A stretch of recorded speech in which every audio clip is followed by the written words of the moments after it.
समाधान म्हणजे एक प्रकारचे वैभव असून ती अंतःकरणाची संपत्ती आहे.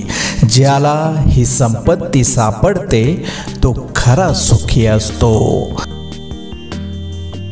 आपुलकीचे 4 शब्द मनापासून बोलता आले की आयुष्यात हितचिंतकांची कमतरता भासत नाही. घड्याळाच्या गजरापेक्षा ज्यांना जबाबदारी जाग करते ती माणसं आयुष्यात योग्य दिशेने पावले टाकत असतात. सुखाच्या शोधात लोक आयुष्यभर वणवण फिरतात. दमल्यावर जाणीव होते समाधानातच सुख आहे.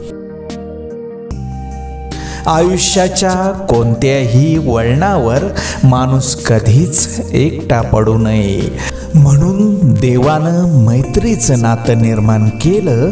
कारण मैत्री हे जगातील एकमेव नातं आहे जे रक्ताचं नसलं तरी खात्रीचं असतं.